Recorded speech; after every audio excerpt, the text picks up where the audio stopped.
So summer is in full swing and we're about to cover all things summer and what that means. So let's get into it. Okay, so time is flying, y'all, because we have made our way around this whole color wheel for the whole year and we have finally made it to the final quadrant of exploring all 12 seasons in a year.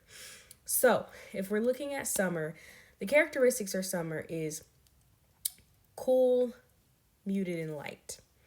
And so cool, light, muted, however you want to say it, right? And so if you look at summer and what it has in common with the other seasons, summer being cool sits across from winter and has that in common with winter. So summer and winter both have cool undertones. So if you find yourself having cool undertones, you either fall in the winter or summer category. What will make you a summer and not a winter is what you share in common with autumn, and that is being muted. If you notice that you have almost like blended features instead of clear and bright features, you are muted. And so if you are cool and muted, you will fall away from winter and fall into summer. What summer has in common with the spring season, is that the colors are generally lighter. So again, does that mean that people of darker skin tones can't fall into summer? Absolutely not. However, you know, basically the lighter you get up, especially into light summer, the more likely you are to have lighter features such as lighter skin, lighter hair, and lighter eyes.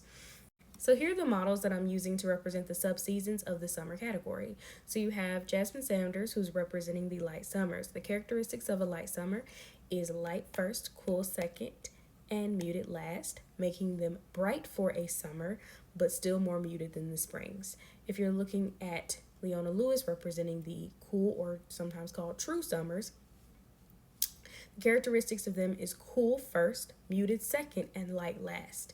And if you're looking at Rihanna, who's representing the soft summers, the characteristics of a soft summer is soft or muted first. So their colors are more muted than all the other seasons. Cool second, and light last, making their colors also darker than the other seasons.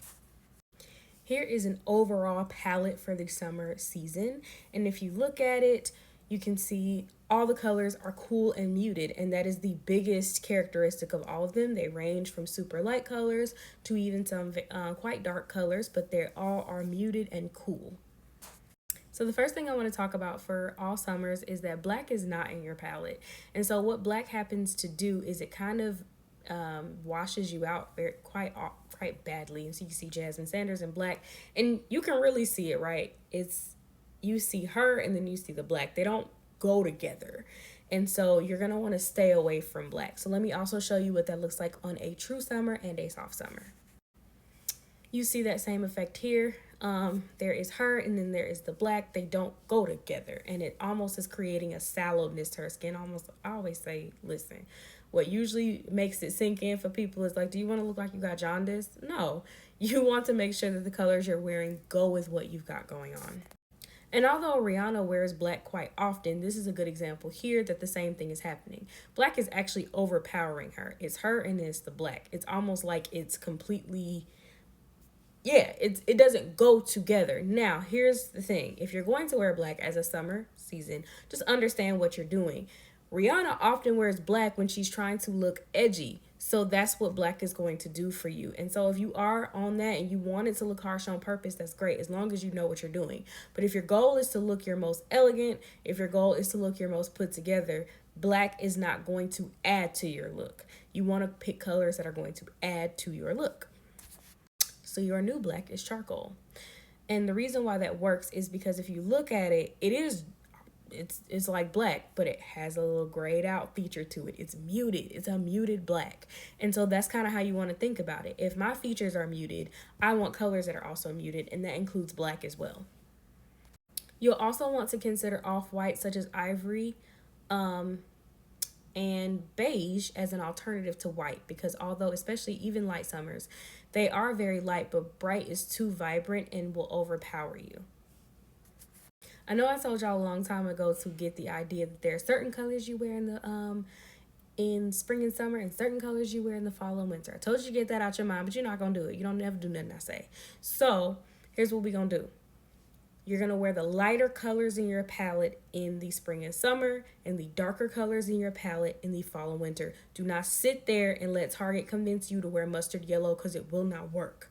So what you're going to do in the springtime and summertime, you're going to pick colors such as turquoise, dusty pink, dusty purples, and periwinkles. In the colder seasons like fall and winter, you're going to pick navy blue, you're going to do a mocha brown, you're going to stick with the beige, of course, charcoal, and a berry red. That is so pretty on summers. For jewelry, you're going to stick with silver. Silver looks best on you. It just does. Gunmetal, and as far as gemstones go, you're going to go with amazonite and amethyst. Hope that was helpful. If you are a summer and you want to talk more about how to dress and maximize your palette, maybe even talk about your body type and your facial essence, please click the link in bio and we can talk pricing and services. Y'all have a wonderful, wonderful day.